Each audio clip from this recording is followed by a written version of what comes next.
Hi, everyone. Welcome to the show. This is Project Randy Rex, and we are clear for takeoff.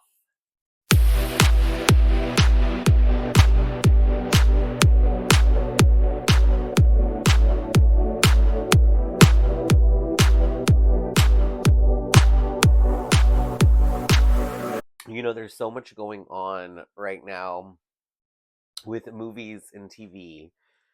The Comeback Season 3, the third and final season, is coming out today. In a couple of days, Daredevil Reborn is coming out with Season 2. So this is very exciting. There's a lot of good stuff coming out. Did you catch that Spider-Man A Brand New Day trailer? It looks amazing. I cannot wait for this movie. It is going to be the perfect preamble to Avengers Doomsday later in the year.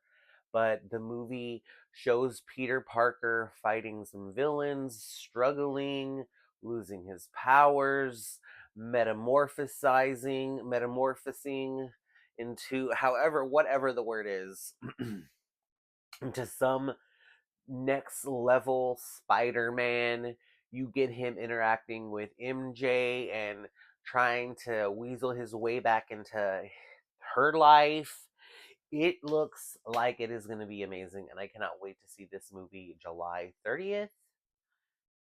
So we're a couple weeks away from the Real Housewives of Rhode Island premiere and the Real Housewives of Atlanta premiere. Of course, the news about Miami being put on pause.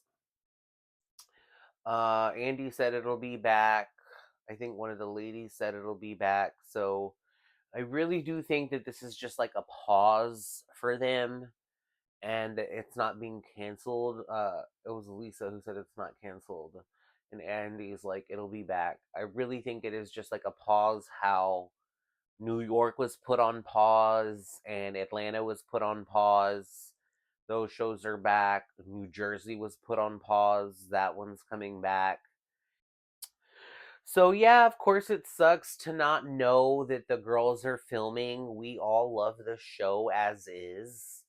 And even before it was officially announced, there was some rumor that they wanted to do some recasting before they started production to keep it fresh and interesting, which I get.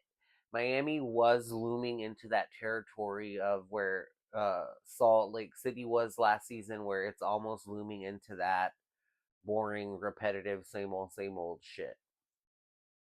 So I get that, and I appreciate them wanting to keep it fresh. So hopefully it is just that they want to do something similar that they did with New York and New Jersey, to really take their time to find the cast that meshes the best together. I don't know, like if anything, obviously before this news broke, there was a lot of news going around that Gertie and Julia were fired or going to be fired because they didn't really take part in the Real Housewives Ultimate Girls Trip Road Trip 20th Anniversary special that filmed earlier this year. So you can count those women out. In Miami, I have notoriously noted as being like the perfect example for a cast. They have six main housewives and three very interesting real friends of whatever. So, with Julia and Gertie being gone, they need to fill those two spots. And I guess that's more of a struggle than you would think it would be. Even for me, I'm just like, film with the women that you do have. Because that's seven women still, and that there's seven very interesting women. And I don't understand, like, maybe the Julia and Gertie not being there is not enough of a difference or enough of a shakeup for them to justify going full steam ahead into another season. I guess to them it would be essentially the same old, same old. But It is just interesting, and I love this kind of thing. I love to talk about this kind of thing because even Andy mentioned it, where it's like, I don't know if he used this word or this term technically, but the housewives are in a space of like an embarrassment of riches. They have so many housewives going on right now. It's like they can afford to take these pauses, they can afford to take these breaks. Even right now with Beverly Hills almost being over, like, oh my god, the season of Beverly Hills is so boring. And unfortunately for us, it's the only Real Housewives on air right now. So I'm kind of just dying for April 2nd and April 5th to get here so we can get some other housewives into the mix. And I'm very sad that Miami is gone. I think that it's bullshit. They didn't need to put it on pause. They could have started production. They could have still introduced some girls later in the mix. Like, there's just such interesting people on that show. It's such an important show. I love to have a mainly Hispanic show on the air like that. It's just such a diverse cast. And it's so sad that it is on pause, and I'm ready for it to be unpaused. So I saw Project Hail Mary with Ryan Gosling, and I loved that movie. I give it 5 stars, 10 out of 10. I think that it is such a sweet movie. I cried so many times. Spoiler alert, the movie is about Ryan Gosling. He is a scientist who really, right now, is a teacher of science, and he ends up on a space mission to try to save Earth, where there's this weird matter eating the sun and other planets, and they're trying to figure out what it is. In the middle of this journey, he meets an alien. It's such a good movie. It's done so well, and pretty much every scene with the alien, I was bawling because it was just so sweet. It really just got to my heart, and I could not contain myself. The visuals were amazing. The story was great. Like the way that they went from telling the story of how he got to being in the space and in the mission, and actually being in the mission and going through all of these things, trying to complete the mission to get back home. All of these other things that I won't go into detail because, yeah, I'm not afraid to talk about spoilers, but I don't want to give away everything. The movie made me cry, it made me laugh, it got me excited. I was, thrilled. I wanted to see what was going to happen. The action was amazing. It was a great movie, and I highly recommend it.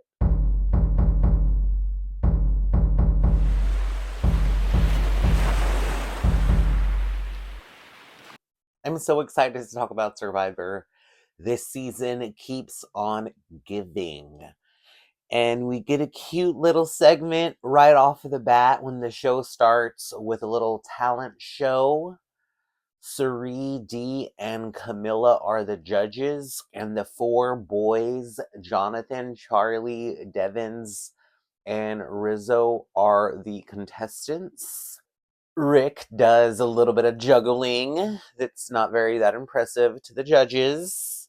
Rizzo knocks their socks off with a Mickey Mouse impression, and Charlie and Jonathan together put on a little fake fight scene. Ultimately, they award Rizzo the win, and Rizzo is just creeping his way into these people's games and into their hearts. So next up, we go to the Kalo tribe, where we get to see our 2 favorite queens battling it out. They might not have dragons, they might not have superpowers, but they are all-star, top-tier Survivor players. And Genevieve notices that Aubrey is gone. I think it's Chrissy or maybe Genevieve herself that is braiding Coach's hair, and Genevieve notices she's gone. Genevieve starts yelling for Aubrey, like, Aubrey, where are you? We're all looking for you. Are you okay? And Aubrey's like, oh my God, I can't get a break from this chick. Like, she is on me like white on rice. So they meet up, and Genevieve is like, what's the deal? Are you okay? And Aubrey's like, yes, dude. I just need some time to myself. Like, chill out. And Genevieve to us is kind of like, aha, I got her. And Aubrey to us is just like, oh my God, I'm going to go crazy with this girl breathing down my neck. And Aubrey does tell us she's looking for an idol. Like, she says she has an idol. She's not afraid to look for an idol. But of course, Genevieve is over here telling us that she can't have her getting an idol. And after she meets Aubrey, she's like, you know what? I need to look for this idol. And seemingly out of nowhere, she finds it like that. I'm just like, oh my God, why couldn't Aubrey have found it? But so Genevieve has that Billie Eilish boomerang idol. She almost looks like she wants to like swear and like that she's upset when she realizes that it's the same type of idol and she kind of wanted one just that she could keep for herself. But she plays it off well if that is the case. And later on, we see that she gives it to Rizzo. Well, she also tells us that she wants to give it to Rizzo because they're close enough in an alliance where he will not suspect her of trying to like get one over on him. So, this is uh, a pretty big deal, I guess, so to speak, because this episode of Survivor was trending, and especially now on like Twitter specifically, where I look at this, it's kind of not that specific. Like, I guess I could look at a different tab to see what it is in general, but I'm always looking at what's geared towards me. But it was trending, and it was like that it was the lowest rated Survivor episode on IMDb. And I was kind of upset with the episode myself too. And when I watched it again for the second time, I kind of paid attention to the timing. So this is pretty much all of the Survivor we got so far within this episode is that moment coming back from Tribal with Stephanie, and Angelina and Ozzy and Christian. And it's after they voted out Hugh, and Stephanie's telling them how she's grateful that they are there, like, wanting to play with her and that she's still there. We get the intro, then that's when we get the talent show, then we get the stuff with Genevieve and Aubrey. That's all the Survivor we get. And then at about like 13 minutes, they start the immunity challenge slash reward challenge. The Zach Brown reward challenge. I believe that's his name. I'm not saying that to be rude. I've never really heard of him. Like, I guess leading up to this episode, that's when I kind of started to hear his name. Maybe I have heard it in the past. I don't know. I didn't even know what he looked like until I saw the episode, but he's just a big Survivor fan. He's a country musician, and apparently he's a great swords fisherman, because I guess he was talking to Jeff at some point before 50, and he's like, "I'm a big fan of the show. I want to be a part of a reward, like where I could like sing with the contestants or like feed them. Who knows how that all was realized and broken down, but essentially that's what is going on here." So we get like, Zach Brown coming in, like Jeff kind of introducing him. The players are excited, although I'm sure I know a lot of them didn't know him, or some of them didn't know him.